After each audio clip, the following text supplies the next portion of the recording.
Well, good morning, everyone. It's my absolute privilege to read Genesis 1 this morning to you. In the beginning, God created the heavens and the earth. The earth was formless and empty, and darkness covered the deep waters, and the Spirit of God was hovering over the surface of the waters.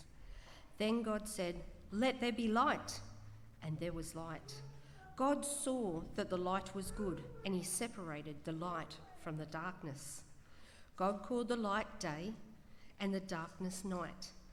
And evening passed, and morning came, marking the first day.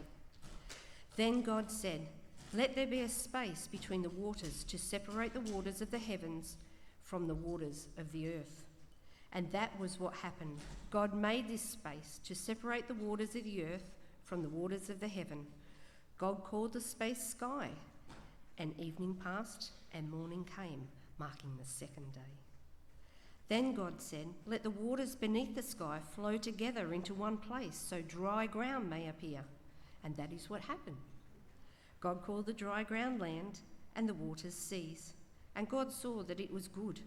Then God said, "Let the land sprout with vegetation, and every sort of seed-bearing plant, and trees that grow seed-bearing fruit.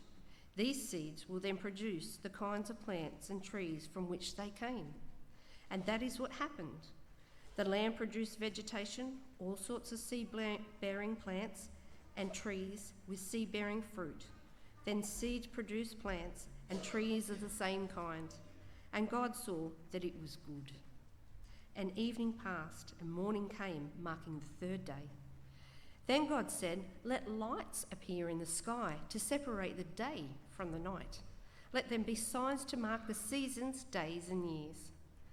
Let these lights in the sky shine down on earth." And that is what happened. God made two great lights, the larger one to govern the day and the smaller one to govern the night. He also made the stars. God set these lights in the sky to light the earth, to govern the day and night, and to separate the lights from the darkness. God saw that it was good. And evening passed, and morning came, marking the fourth day. Then God said, "Let the waters swarm with fish and other life. Let the skies be filled with birds of every kind." So God created great sea creatures and every living thing that scurries and swarms in the water, and every sort of bird, each producing offspring of the same kind. And God saw that it was good. Then God blessed them, saying, "Be fruitful and multiply. Let the fish fill the seas, and let the birds multiply on the earth."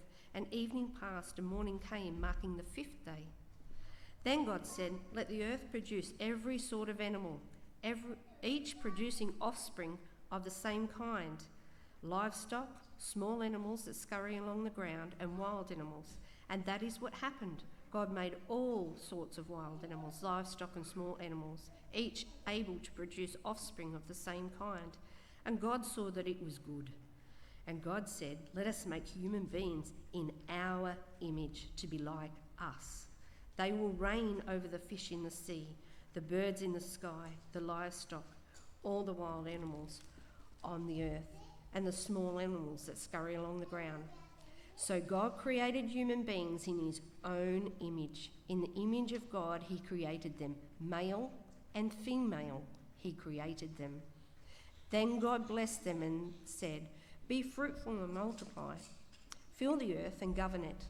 Reign over the fish in the sea, the birds in the sky, and all the animals that scurry along the ground." Then God said, "Look, I have given you every seed-bearing plant throughout the earth, and all the fruit trees for your food. And I have given every green plant as food for all the wild animals, the birds in the sky, and the small animals that scurry along the ground, everything that has life." And that is what happened. Then God looked over all he had made, and he saw that it was very good.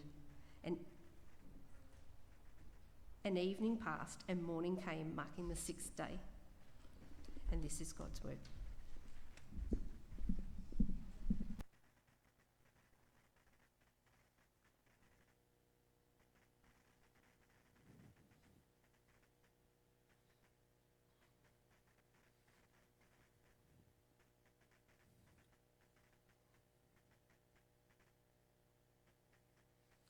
Well, thank you, Steph, for our reading this morning. Let's just pause and commit our time to the Lord in prayer. Father, thank you that we can come and read your word. And we simply ask this morning that you would teach us so that we may live lives pleasing to you. We thank you in his name. Amen. Title of my message this morning is In the Beginning, the Creator and His Creation. So we commence a new sermon series, and the sermon series is called The Splendour of Creation and the Character of God. In this sermon series, we explore the theme of creation and the character of God and what creation reveals to us about God and his relationship with humanity. The series aims to deepen a believer's understanding of God's nature through the lens of creation and provide practical applications for us in our daily living. And so we commence our series here at no better place than Genesis chapter 1, the Creator and His creation. Now, I don't know how many of you have been to Uluru. I've never been to Uluru. I've only seen pictures. So join me for a moment and just imagine yourself there, standing at the edge of Uluru, this massive sandstone monolith rising majestically from the heart of Australia's red centre. As the sun begins to set, the rock shifts from a bright orange to a deep crimson and finally to a dusky purple colour, casting long shadows across the sky of this arid landscape. The sky, you look up, vast and expansive, stretches endlessly above you, and the stillness of the desert is almost tangible. The ancient formations, the rugged beauty of the outback and the endless sky combine together to create a scene that is both humbling and awe-inspiring. As you take it in, you can't help but feel a profound sense of wonder and awe. The sheer scale of Uluru, the vibrant colours of the desert, the timelessness of the land remind you that there is something far greater than you at work here. There's something more to this universe than just us. This awe, this overwhelming sense of reverence points you to the Creator, the one who formed the heavens and the earth, who sculpted the land, and who breathed life into everything that exists. It's in moments like these, friends, that we are reminded of the splendour of creation and the power and majesty of the God who made it all. And so this morning I want to unpack three important aspects of our reading and what we discover from Genesis chapter 1. The first thing is God's sovereignty and power. The second is the order and purpose of creation. And then I just want to touch briefly on humanity's unique role, which is a sermon in and of its own, and Bill is going to bring more depth to that subject in a couple of weeks. And so we come to Genesis chapter 1, and God's sovereignty and power. And the Bible opens with the profound statement, in the beginning God created the heavens and the earth. These 10 words lay the foundation for everything we believe as Christians. In fact, the first 4 or 5 words, in the beginning God, are the most challenging words in Scripture. You might be thinking, why, Pastor? If you're prepared to accept those first 4 words, then you must be prepared to accept everything else that follows in the Bible. It means that you've got to accept that God is true, that God is real, that God has a plan. If you don't, well then God to you doesn't exist. Not the God of the Bible anyway. This declaration in the opening verse of Scripture is not just a historical fact, it's a powerful reminder of who God is. Before anything else existed, before time, before space, before matter, there was God. Before the sun that scorched the Australian outback, before the Southern Cross adorned the sky, there was God, and God alone. He is eternal. He is sovereign and all-powerful. God spoke and the universe came into being. With just a word, he separated light from darkness and formed the land and the seas and brought forth life in all its diversity. You think about the eucalyptus trees that sway in the breeze outside. The great barrier reef that we have up there in Queensland, teeming with marine life. The vast desert of our outback that stretches across our continent. All these are products of his word. Friends, this is the God we worship. A God whose word holds immeasurable power, who speaks and creation obeys. That's why it was so significant when Jesus turns up and he's in the boat with his friends and they're all thinking they're going to die in a storm, and he just stands up and says, "Be quiet." And instantly there's calm. They turn around and look at each other and go, "Well, even the wind and the waves obey." Why? Because it's the same Jesus that created the heavens and the universe.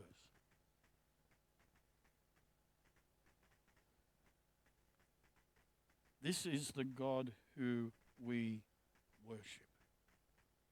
So let's just, for a little time, just unpack the truths of God's sovereignty and power. Let's bring some perspective, because sometimes people can get a little carried away with some of this stuff and into unhealthy areas. Sovereignty means that God is the ultimate ruler over everything. Full stop. There's nothing outside of his control or authority. Because if there was, he couldn't be God. It's as simple as that. He couldn't be God. When we say that God is sovereign, we affirm that he governs all things from the grand scale of the universe to the smallest detail of life. Sovereignty implies that God's will is final and that he has the right and power to do whatever he pleases. What we see here in Genesis 1, we see God exercising his sovereignty as he brings the universe into existence. There were no pre-existing materials. There were no constraints and no external forces influencing God. It was God alone who decided to create, and he did so by the power of his own will and might. This act of creation demonstrates that God is the supreme authority, and comes with absolute truth as well. Everything that exists owes its existence to him.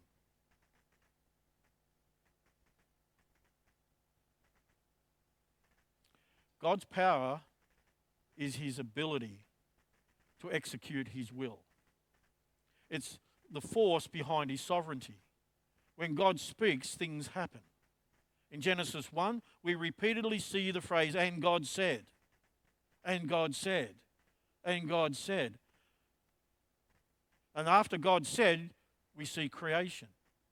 It's followed by creation coming into being. With just a word, God brings light into existence, separates the waters, and forms the land.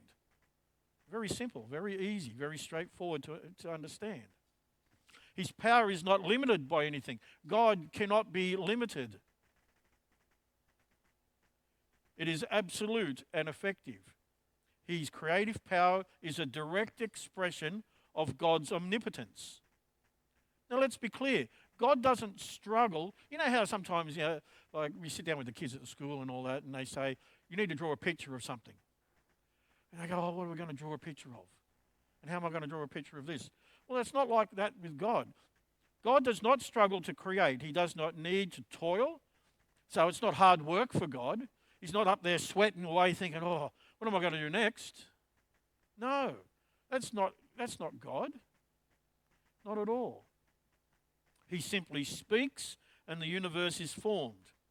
His word alone is sufficient to bring everything into existence. You think about, for us, in the human experience, creating something often requires effort, resources, and time. But for God, creation is effortless. He doesn't break out in a sweat. He speaks, it happens. This is a reminder that God's power is far beyond our comprehension. We can try and wrap our head around this stuff as much as we like, but we're always going to come short because we cannot come close to comprehending God's power. When we think of something, we still put limits on limitless, don't we? Because we can't think. It's like it's when the kids try and think about infinity. How big's infinity? It's really big. It's bigger than anything that we can imagine. Because there is no ending. But then again, there's also no beginning. Infinity. Limitless. And his limitless power accomplishes his purposes without fail. Without fail. So how do we respond to this kind of teaching? What's the appropriate response for the modern believer today when we hear about God's sovereignty and power? Well, the right response for the modern Christian to this teaching is to recognize God's sovereignty in your life. That you belong to the Lord. You're a believer. You belong to the Lord. And so if you're going to recognize the sovereignty of God in your life, well then the next thing is to trust in his power and authority, knowing that God, the God who created everything, from the wonderful gum trees and the vast deserts, is the same God who's with you today, walking with you as you live your life for him. So when you face difficulties, remember that you serve an all-powerful God who is in control of every situation. And so the appropriate response for us is surrender your worries to him and trust that he has the power to guide you through whatever challenges you face. Yeah, our God is an awesome God. Yeah, our God is bigger than all my troubles, bigger than everything. And we can place, if we've placed our salvation in him, well, why not place the rest of our life with him as well? Surrender all those aspects so that you may live free in Christ. Now, as we continue on through Genesis, we come to the next aspect, order and purpose of creation. And there is. God has put things, a certain order in place. We see that creation's not random. You're not random. You didn't come from some kind of genetic soup. Quite the opposite. What we see here in Genesis chapter 1 is that creation is both purposeful and ordered. Day 1, God creates light separating from the darkness. Day 2, God creates water in creating the sky.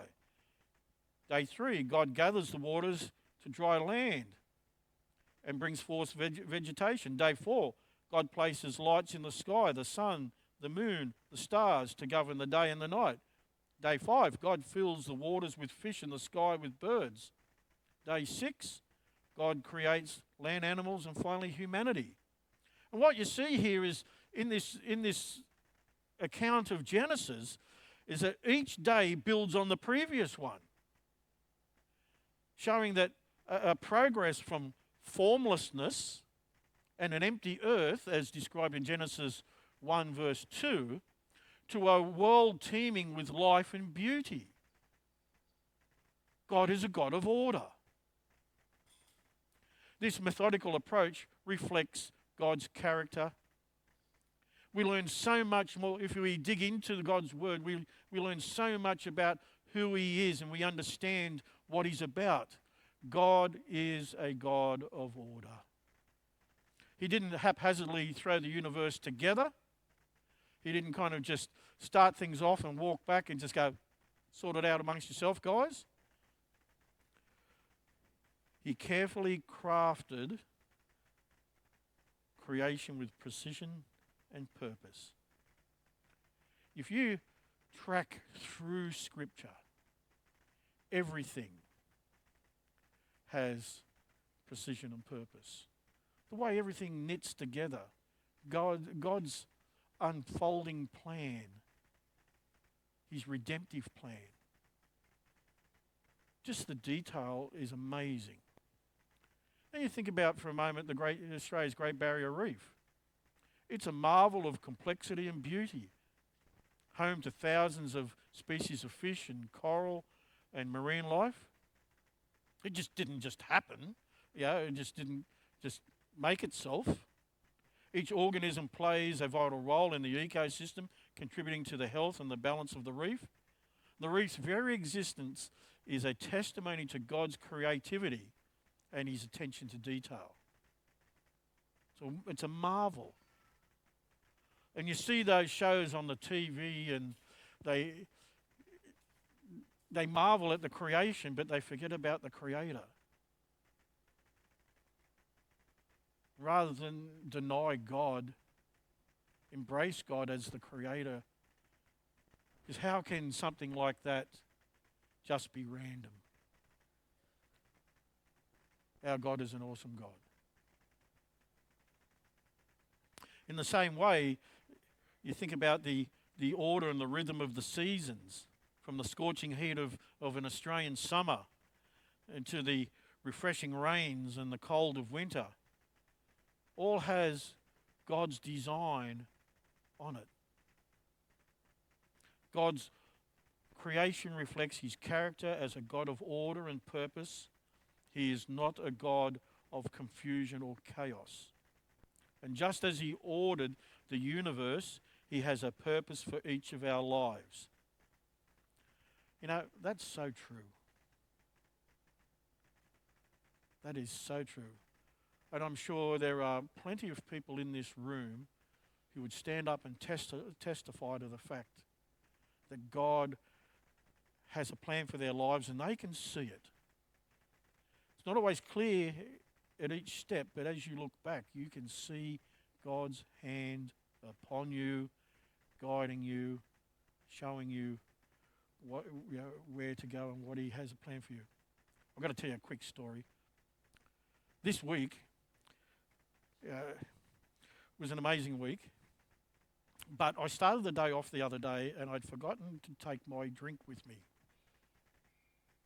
You know I like a little sip of Mountain Dew from time to time. And I'd left it behind at home.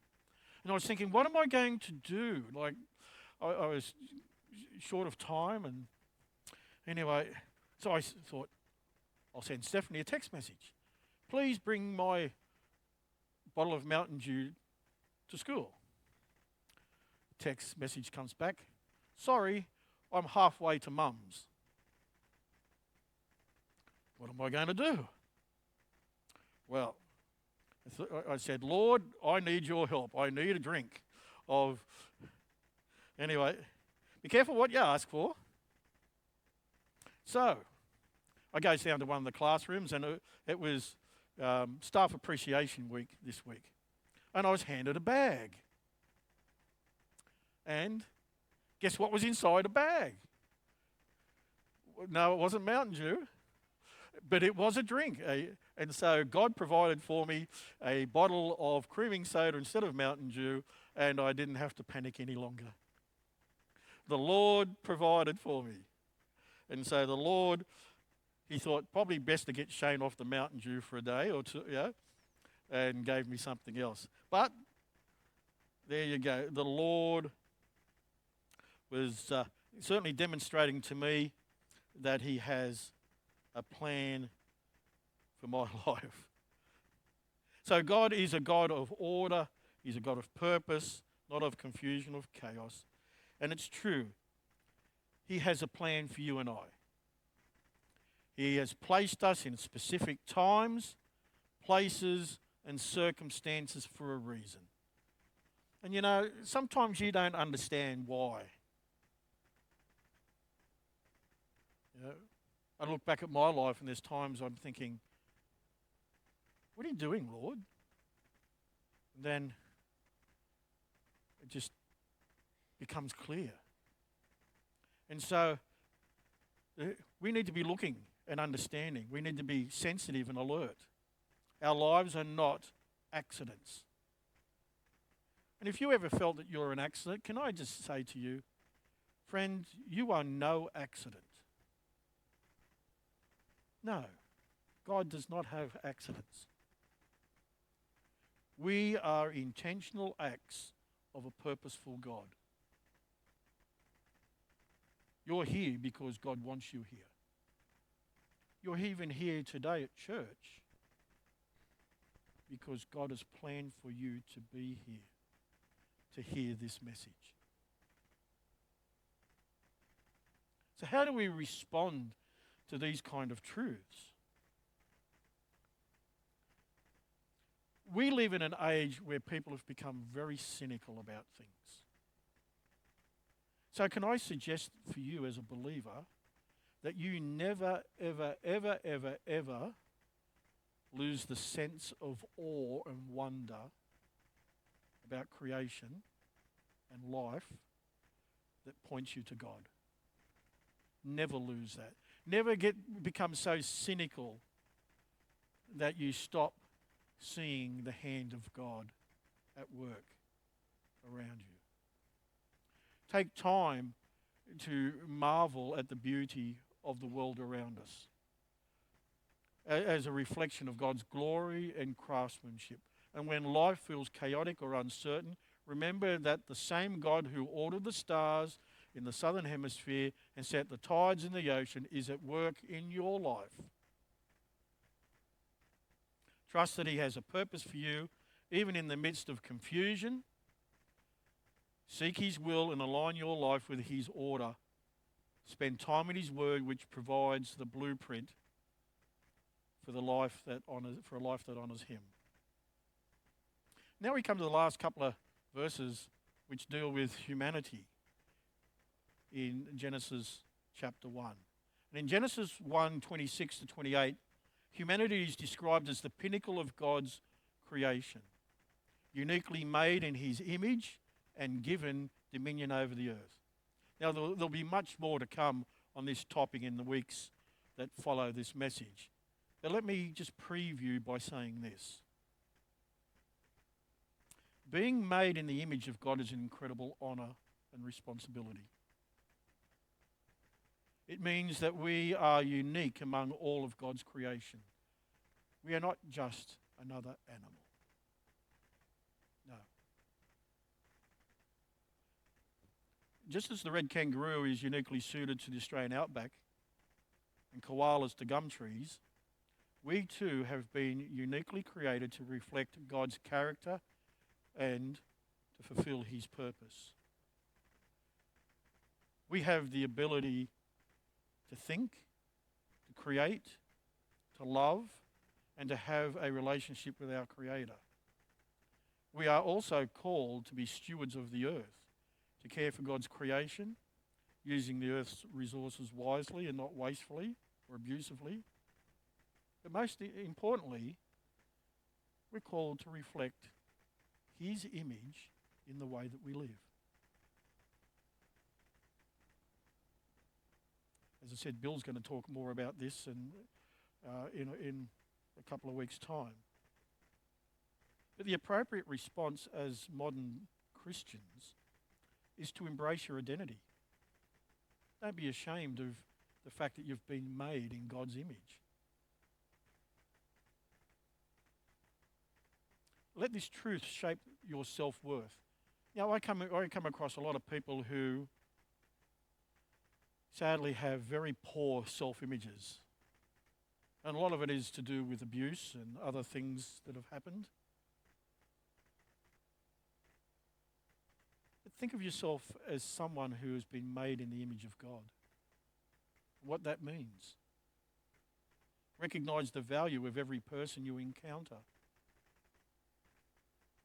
Can I ask you, like Christians can sometimes get a bit haughty, not to? Instead, look past the circumstance and see the person. Just like you, that person's been made in the image of God. And so reach out to them and show them God's love. Treat them with the dignity and respect they deserve as image bearers of God. And reflect God's character in our actions, words, and decisions. Steward the resources that God has given us, whether it's your time, your talents, or the environment, with care and responsibility. And seek to honour God in all that you do. So let's wrap this up. Friends, we begin this journey through the theme of creation. And Genesis 1 is the foundation for our understanding of God's character. He is sovereign. He is powerful, bringing order and purpose to all things. He has created you and I in his image, and he's given us a unique role in his creation. May this knowledge deepen our faith, strengthen our trust in God, and inspire each of us to live out our lives with purpose. And as you go about your daily life, may you be continually reminded. Take the time to see the splendor of creation and honor the greatness of the Creator that made it. Let's pray. Oh, Father, we stand in awe of your creation and the majesty it displays. Help us to recognize your sovereignty and power in our lives, to trust in your perfect order and purpose, and to embrace our unique role as your image bearers. And as we go out into the week, may we reflect your character in all that we do and bring glory and honour to your name. We pray this in the name of the Saviour. And we all said, Amen.